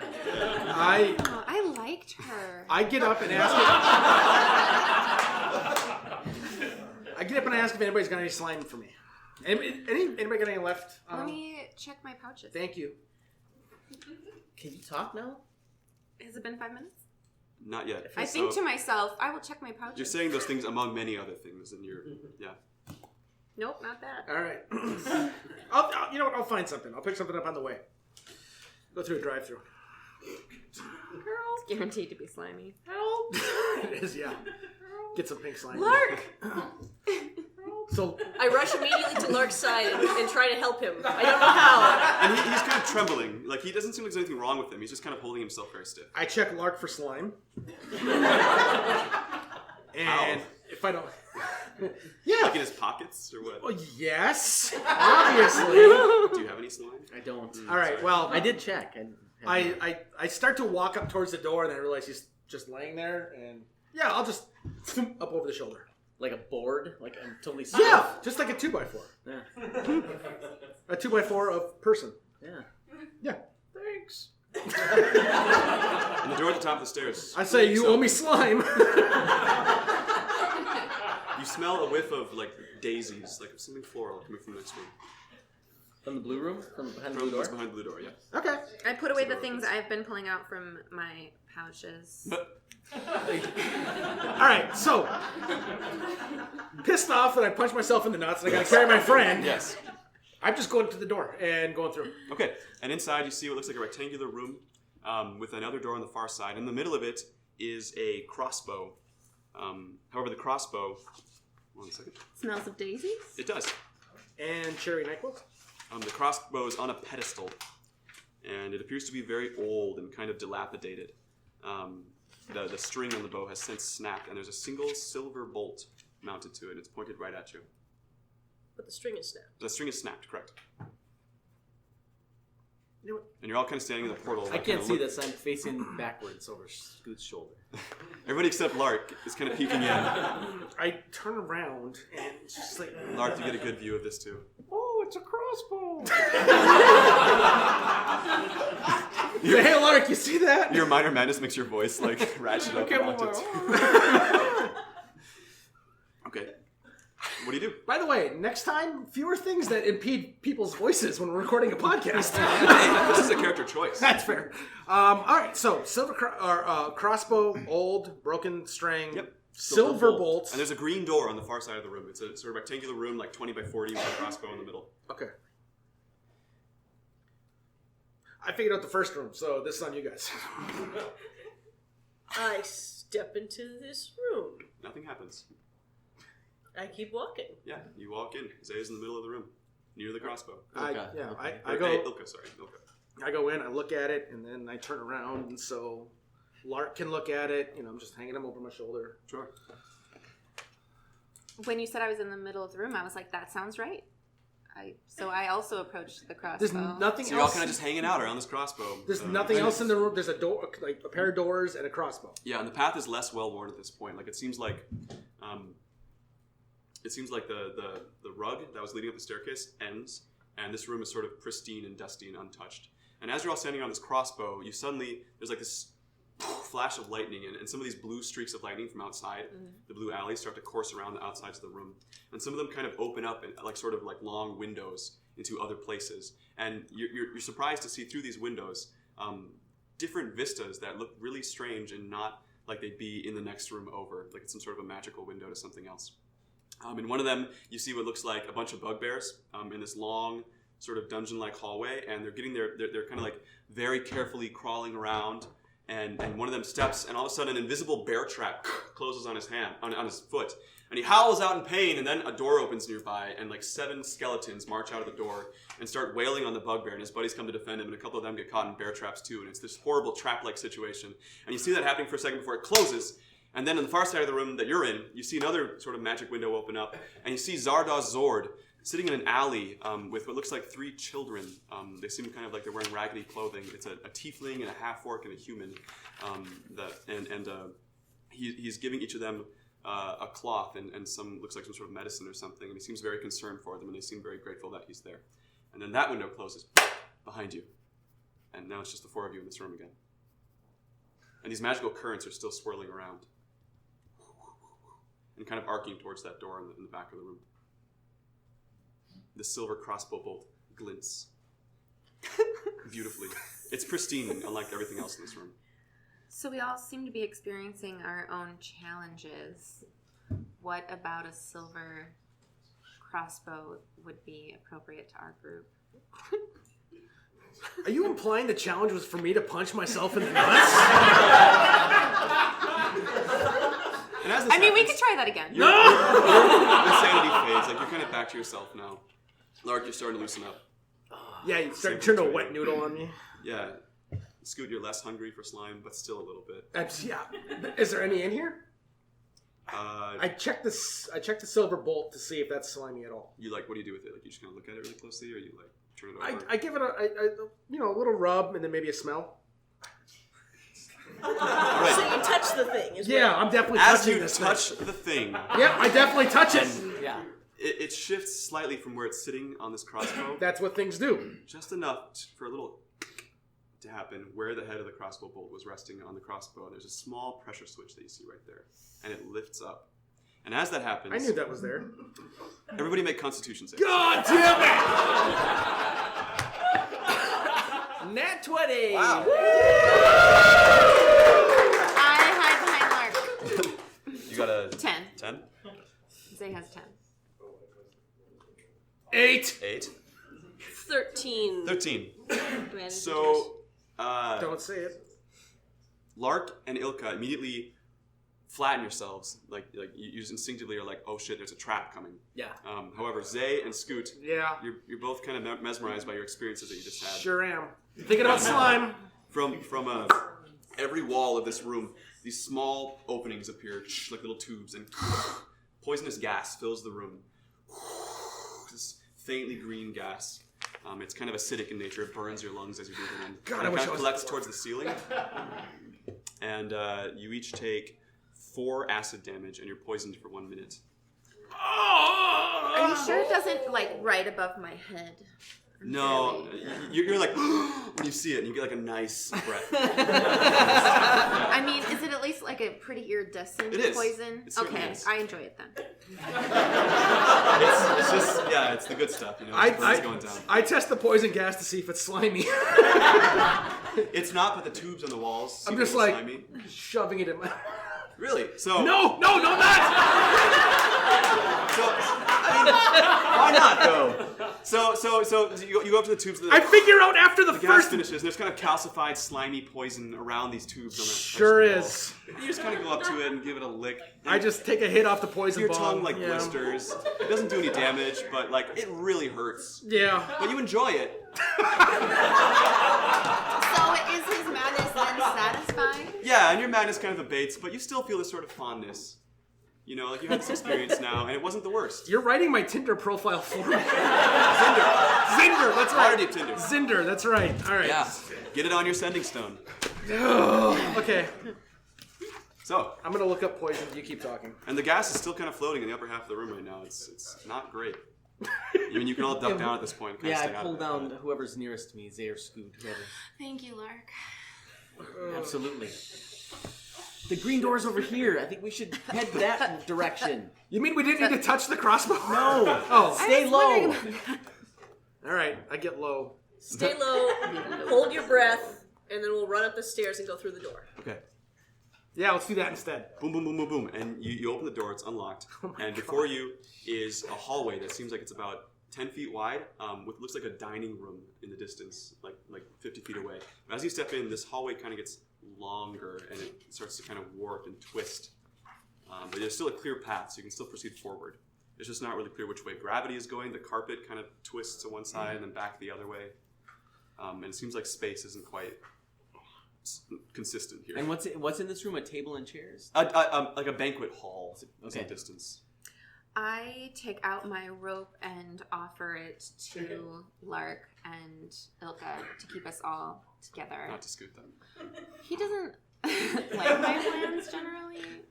Yeah, that's fair. Do you want some rope?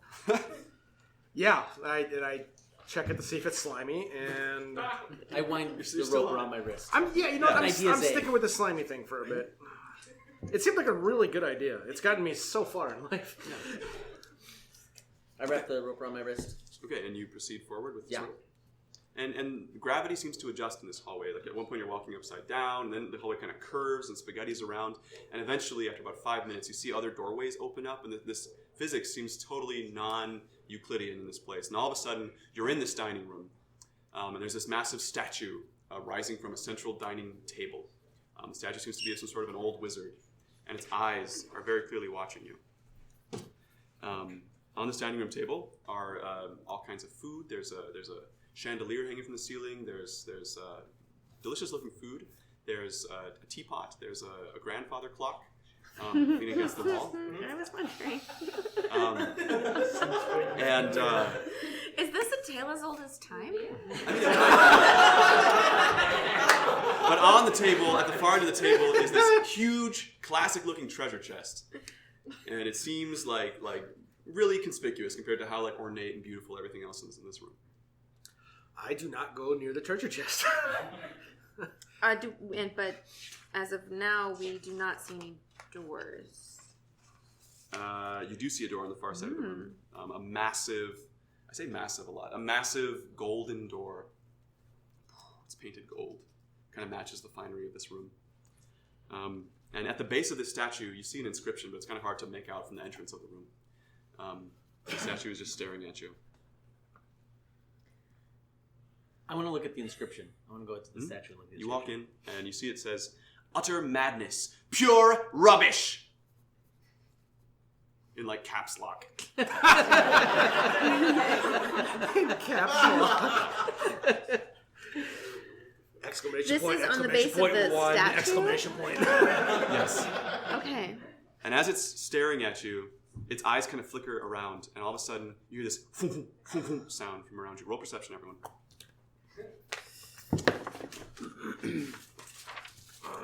4. Oh, 14. 15. 10. So Ilka and Zay, you notice these small portals appear on each side of the room, like little blue portals, maybe like 2 feet wide, and these dark shapes kind of tumble out of them. 4 of them, and they start to approach you. 4 Very shapes or 4 quietly. portals? 4 shapes appear out of these 2 portals.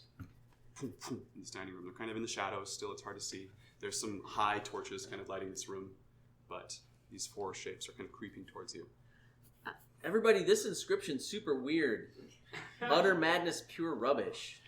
Doesn't make sense. You should come check it We're out. being surrounded. What? Lark, you should look around. And as you say that, all of a sudden, Ilka, make a strength check.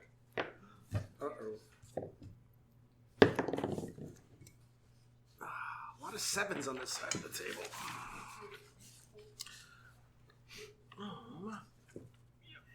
Seven. This small creature appears on your shoulder, like sticking to you, like a glue almost on its body. It looks kind of like an anglerfish, but without the angler The thing. dangly thing? So a fish? And with arms and legs. So it's like this big mouth with like glowing opalescent eyes and big teeth. Would you describe him as slimy? Yes, it is actually very slimy. Yes. And it sticks to you, and it sticks. I got this! And it sticks to your concertina, which you have slung. Where do you have it? Like on your shoulder or Oh, Yep, on my back. on your back? And pulls it off of its mooring and hops off your shoulder and starts to run along the table with it in its hands. And it's like chuckling to itself. I chase after the slime. I chase after my concertina. I reach out and offer guidance before she runs away. Which will That's a 1d4 add a D4 d4 roll to to her your ability strength. check, should she need it. Lark? I draw my rapier once Zay tells me we're being surrounded. Okay. And before you roll initiative, Oh, no. this one runs up to the chest and opens it and attempts to slam dunk the concertina into the chest.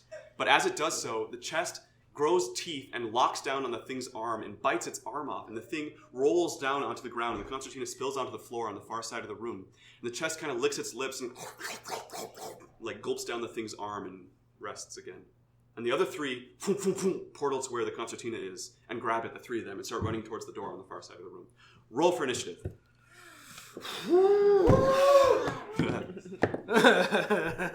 All right. Nat 20! So that's a 21, because I'm so dexterous. 21, motherfucker. Oh, Zay? 15. No, 16. 16. Lark. 14. 14. Ilka. Jesus. 10. 10. All right, Zay, you can go first. Or, sorry. I wrote it in the wrong spot, and I was looking at a different roll you got. On your face. Scoot, go! Do your thing! Yeah! Everything away from me tonight. You feel so energized by that poison you licked that you're just like, let's do this! And, by the way, I think I've got the fewest hit points on the team now. Okay, so we got three guys? Three guys, Three and and all a three half? of the concertina between them. What happened to the guy with his arm ripped off? He's kind of bleeding out on the ground. He's like in bad shape. Yeah. Oh, it's time to rage. Okay, yeah. We'll do a full-on barbarian-sized rage, and whichever one is it one after the concertina or all three? All three are holding it between them, like cackling and running towards the door. I go for... I try to get myself between... I want to stop them from the door. I want to get between them and the door. Okay, so you just like a full move action? Yeah. So you run, you sprint. Oh. Are you raging? Yeah, I am raging. They're how far away? They're about 40 feet away. Because I chased them. I went to chase them when the first last. Okay, full. You run to the door. I run to the door. Yes, I run to the door. Boom, and you block it off. And I block it off. You're kind of frothing and slimy. Get in my mouth, slime! Zay, That's track 8. get in my mouth, slime. Get in my mouth, slime. Yeah. I use my druid craft to make vines grow out from the concertina and wrap around the creatures. Okay. Make a spell It's attack illusory. roll. Yeah, it's illusory. Oh no. So that's plus 5 for your wisdom modifier. Yes. No. Or 4. 3. Yep. 6. 4, 3, 6. Total. 2 plus 4 plus 2. Yeah. Okay. So math.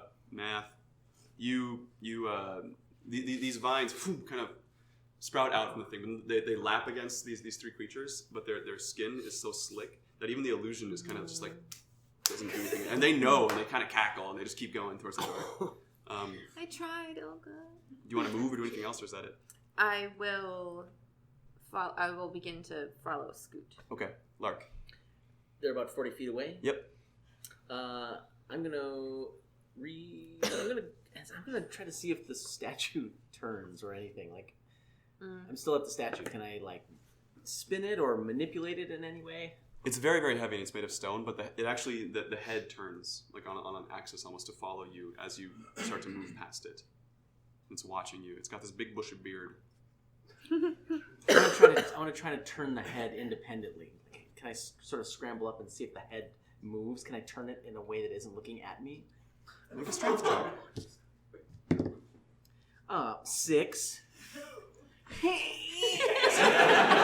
climb all the way up there, and as you start to twist it, the eyes kind of bore into your eyes, and you get this sudden like flash of connection with this statue, and it looks like a humanoid face is like glaring at you with black eyes. Like there's no pupils; they're just all black. It's just glaring at you, and there's this sort of psychic aura kind of emanating from it, and then boom, it's gone again in an instant. And you're staring at the statue and these stone eyes, and you can't move it. It's too fastened on to move. Okay. At this time, the three creatures, which you recognize, Lark, as boggles. They're called boggles. They're in Volo's Guide to Monsters. They're these fey creatures that appear whenever things are very lonely. And they run straight towards you, Scoot. They're going to try to barrel past you into the door. So make a strength check to hold the door open. Oh, unless you'd like to just let them through or whatever you want to do, but they're going to like dive towards you with the concertina. No, they're not. No, raging gives me advantage on strength checks. Sure does. So I'm protecting the concertina and the slime. Yeah. That's going in me. Those aren't great. Was that just a straight strength, or is it a save? Strength. 12. 12.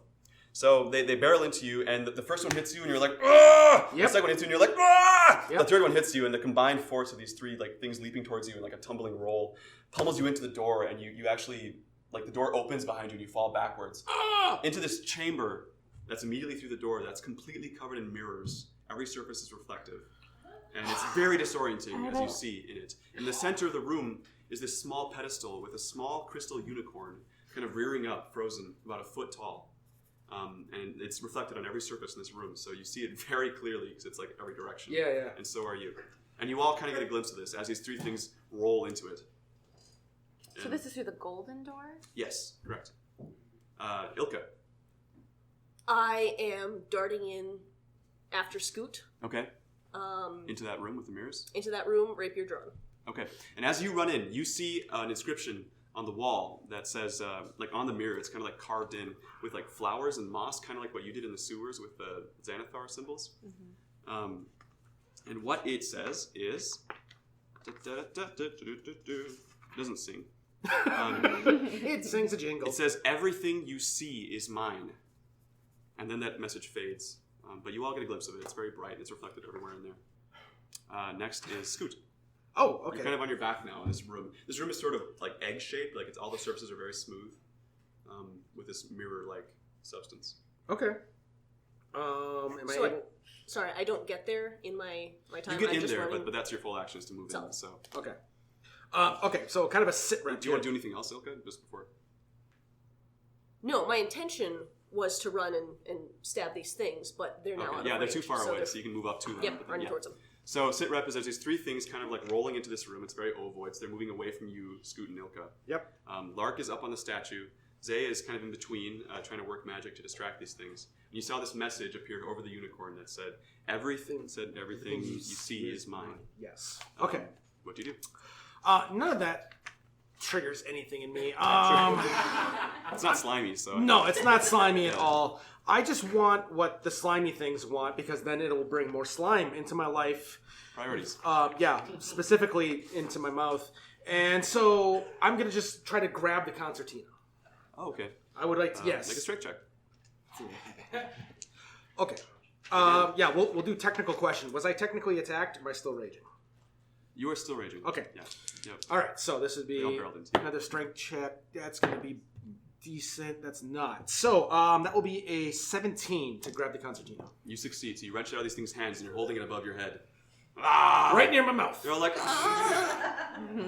So they try to jump into, and I end up chomping. Like Pac-Man eating. like a lure. You're just like... Yes, like an anglerfish with an angle. See what I So did? the hunted becomes the hunter. Yeah. Great. Okay.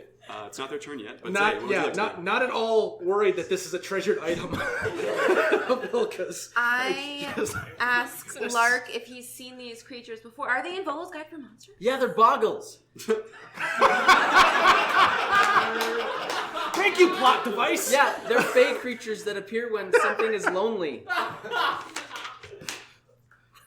Wow. Thank you. That's so good to know. He says from the top of the statue, like, yeah. You know a lot, friend. What would you like to do? I would like to... I'm trying to figure out if the wizard is lonely or if the unicorn is lonely. I move to the door. Mm-hmm. I have a speed of 25. Does that get me there? Yep. Yeah. Okay. I move to the unicorn and pull out my pendant and see if they want to be friends. And as you pull out the pendant, it's like swirling around this crystal unicorn. And all of a sudden, there's this plume of green fire And standing in between you and the unicorn is Durnan the barkeep from the Yawning Portal Tavern. Don't trust him. Good podcast. And in his voice, he says, "Did you all see that, listeners? Don't. Scooter's pointing. But where the bartender? It says on the back of my page. In a voice that is not the Durnin's voice you remember, he says, "Don't touch that." And he kind of moves. He brings out his great sword that he has on his back and stands as if to defend it. Oh no. Okay. He kicked a And lot this of is ass in reflection of episode this. 1. You did not want to tangle with him. No, he one-shotted a few guys. Next is Lark. What would So like did to do? you, to be fair. I don't think I did. I'm not sure. Can I see Durnan in there? You can, yeah, very clearly. He's reflected in every surface in there. And you're like But standing with an I'm angle. still like 40 feet away from the door. You're like 20, 30 feet away. Yeah. All right, I'll jump down from the statue and hoof it in there. Okay. Durnan, hey! Hey, it's me! Remember from the Yawning Portal? And he holds out a hand, and a blast of eldritch energy, boom, like his great sword in one hand, boom, into you with the other one. Oh no. And completely misses. Yay. And it bounces around the room. Ping, ping, ping, ping, ping, ping, ping. Hits me in the testicles. It hits Scoot in the test. Damn it! So you keep your rage, you son of a bitch. And you take 4 damage. Yeah. Oh. So his Eldritch Blast is the same as my unarmed attack. Awesome. And you, how does that make you feel, Scoot? I mean, you're a barbarian. You know, it's kind of like Yeah, I it's guess. your life. I guess I'm kind of into it a little. And these three things on the ground, when they see the bartender, they go boom, boom, boom, and boom, disappear into the ground again. These small portals appear. Oh, the slime is gone. These triplet portals appear. It is not- Nice. Now I'm sad. I was gonna eat Ilka, that what slime. would you like to do? Have I made it through the door? You're like by the doorway, right? I think. I've Or been you moved in running. a little bit? Yeah. Yes. Yep. We have tiny little Zay facing off with this meat. Right, and you have the bag of holding, right? And I have Yes. a concertina. You have the concertina. You have the pendants. You have book knowledge. But it's autographed, Yeah. so it's a +1. I've taken 8 damage to my nuts. What's your health now? You know what? Don't look at that, DM. Don't. How when many the- more nut shots When can the, you when the take? DM asks you what your hit points are at, don't answer. 3. Visually, Yes. can I get into this room? Yes. You're about 20 feet away from the pedestal. It's not a very big room. It's like 40 feet diameter. Yeah, So the pedestal's right in the middle. I'm charging into this room. I'm going to attempt to leap in. His back is to me, Durnan, No, he's facing you. Oh, he's Well, he's facing Zay at this point, but yeah. facing Zay, Yep. whose back is to the door. Right. I will leap in bravely with rapier drawn and challenge him. Challenge him how? Just like, on guard! Yeah. Challenge his position in society. Okay, you do so, and he turns towards you, and you notice that his mutton chops are beginning to bristle outwards, and they're almost like purple tendrils are streaming from the ends of his hair, and they're starting to melt as he glares at you. That was awesome. That's great. Please keep doing that. And he raises his greatsword freehand above you and casts a spell. And green energy swirls around the room. Did you want to do anything else, or just challenge him? Can I? Yeah, you can take an action too. Oh, I'd stab him. Make an attack roll. Wait, we can do that? No, we can't. No, That's not a Don't lot. hit me. Don't hit me. I don't know. Can Don't I come add up from the like top. dexterity to that? Yeah. Yeah, that was Dex. That's 4.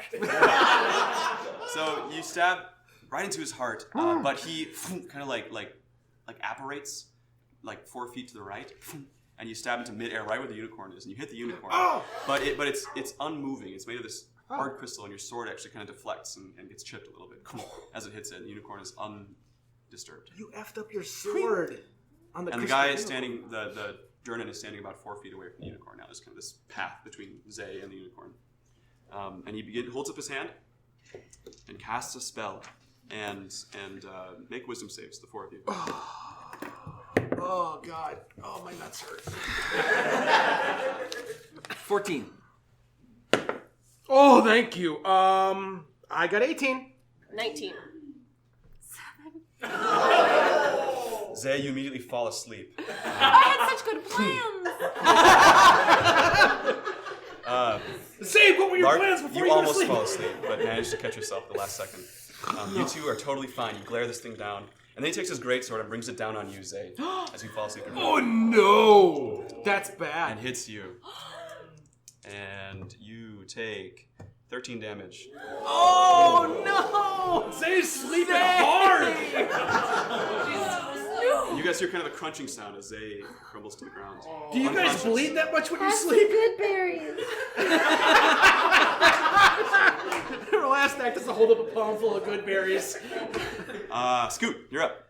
All right. I'm still holding the concertina above my head. Yeah. Like, what's his name in that movie, that thing? And you see that the pendant that Zay was holding Yeah. is like shaking on the ground now. It's touching the floor. It's like right next to this unicorn. It's like trembling with energy. Okay. I should grab It's kind of clattering on the ground. Yeah, now that the slime is like gone, I'm officially over that now. That's, yeah. Now I'm into things that vibrate on the floor.